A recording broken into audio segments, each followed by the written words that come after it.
కాదు. ఎందుకనంటే మిగిలిన ప్రాణులకు మనుష్య ప్రాణికి తేడా అక్కడే వస్తుంది. ధర్మాన్ని పాటించడం చేత మాత్రమే మనుష్య ప్రాణి ఉత్తమ గతులు పొందుతాడు. మిగిలిన ఎవ్వరికీ లేదు, దేవతలకు కూడా లేదు. ఒక్క నరుడికి మాత్రం 3 రకాలుగా వెళ్ళే అవకాశం ఉంది. ఉత్తమ కర్మలు అంటే శాస్త్రం ఏం చెప్పిందో అటువంటి మంచి కర్మలు చేస్తూ వెళ్ళిపోయాడు అనుకోండి, నాకు వీటి వల్ల ఒక ఫలితం కావాలి అనుకుంటే శరీర పతనం అయిపోయిన తర్వాత స్వర్గలోకానికి వెళ్ళచ్చు. మళ్ళీ ఆ పుణ్యం ఫలితం అయిపోతుంది కొంతకాలానికి. క్షీణే పుణ్యే మర్త్యలోకం విశంతి, అప్పుడు మళ్ళీ భూమి మీదకి వచ్చేస్తాడు.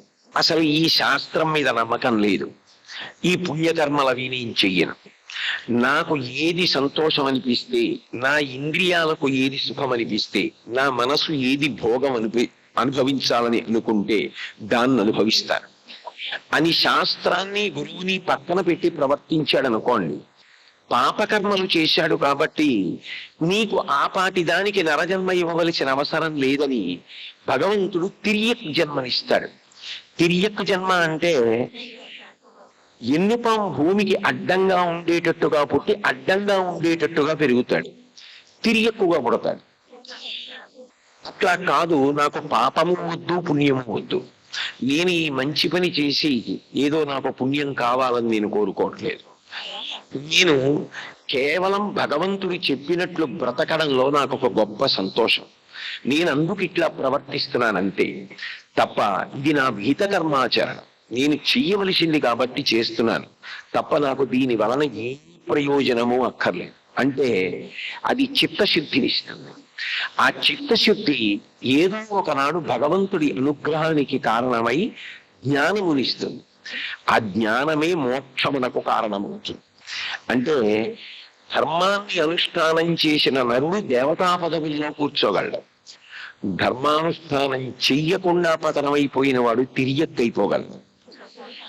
కాదు, ధర్మానుష్ఠానం చేసి మాకు ఏ ఫలితము అక్కర్లేదన్నవాడు మోక్షాన్ని పొందగలడు. కాబట్టి నరుడికి ధర్మం కన్నా గొప్పది ఇంకొకటి లేదు, ఆ ధర్మం అంత గొప్పది. అందరూ లోకంలో ధర్మాచరణమునందు ప్రతికూల పరిస్థితులు ఎదుర్కోవలసిన అవసరాన్ని పొంది ఉండరు. ధర్మాచరణానికి ప్రధానమైనటువంటి ప్రతికూల పరిస్థితులేవి అంటే అర్థము, పాపము, ఈ రెండు ఎప్పుడూ కూడా ధర్మానికి నిరంతర పరీక్ష పెడుతుంటాయి. అర్థము అంటే కేవలము డబ్బు అని అనుకోకూడదు. అర్థము అంటే భోగ సంబంధమైన సమస్త వస్తువుల యొక్క రాశికి ఈ అర్థము అని పేరు. అది పడుకోవడానికి వాడే మంచం కావచ్చు, కూర్చోవడానికి వాడే కుర్చీ కావచ్చు, తాను సుఖంగా ప్రయాణం చేయడానికి వాహనం కావచ్చు, ఏదైనా సరే తనకి సుఖాన్నిచ్చేటటువంటి సమస్త వస్తువుల యొక్క సముదాయమునకు అర్థము అని పేరు. ఇక కామము, కామము అంటే కోరిక, కోరిక వేరు, అవసరం వేరు. ఈ రెండిటికి మధ్య ఒక సున్నితమైన భేదం ఉంటుంది. అవసరం తీరకపోతే పాపం అడ్డొస్తోందని గుర్తు, అవసరం తీరకపోతే దుఃఖపడతాడు మనిషి. అలా దుఃఖాన్ని పొందినప్పుడు ఏ పాపం అడ్డుస్తోందో ఆ పాపాన్ని మళ్ళీ తీసేయగలిగినటువంటి శక్తి కలిగిన వాడు భగవంతుడు ఒక్కడే. అందుకే ఆ పాపం పోవాలి అంటే మళ్ళీ యజ్ఞాది కార్యక్రమములు చేస్తారు. నాకు సంతానం కలగకపోవడానికి కారణం ఏదో పాపం ఉంది, ఆ పాపం పోవాలి కాబట్టి అశ్వమేధయాగం చేస్తాను. ఇప్పుడు పాపం పోయింది కాబట్టి పుత్ర సంతానం కోసం పుత్రకామేష్టి చేస్తానన్నాడు దశరథుడు రామాయణంలో. అంటే మనం ఏ కోరిక కోరుతున్నామో అది అవసరమై ఉన్నదనుకోండి, ఆ అవసరానికి అడ్డొస్తున్న దాన్ని పోగొట్టుకోవడానికి భగవంతుణ్ణి ఆశ్రయించడం తప్పు ఎప్పుడూ కాదు. భగవంతుడే అంగీకరించాడు. చతుర్విధా భజంతే మాం జనా స్మృతినోర్జున ఆర్తో జిజ్ఞాసురర్థార్థి జ్ఞానీచ భరతర్షభ. నన్ను 4 రకాలైన భక్తులు ఆశ్రయిస్తారు.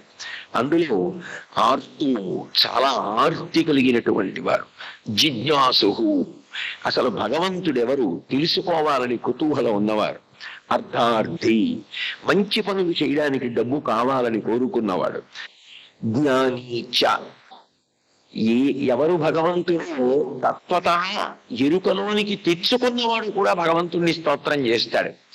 షట్పది స్తోత్రంలో శంకరాచార్యులు వారు అంటారు, సముద్ర కెరటం సముద్రాన్ని స్తోత్రం చేస్తే ఎలా ఉంటుందో, భగవత్ తత్వాన్ని అవగతం చేసుకొని బ్రహ్మమైనటువంటి జ్ఞాని మళ్ళీ భగవంతుని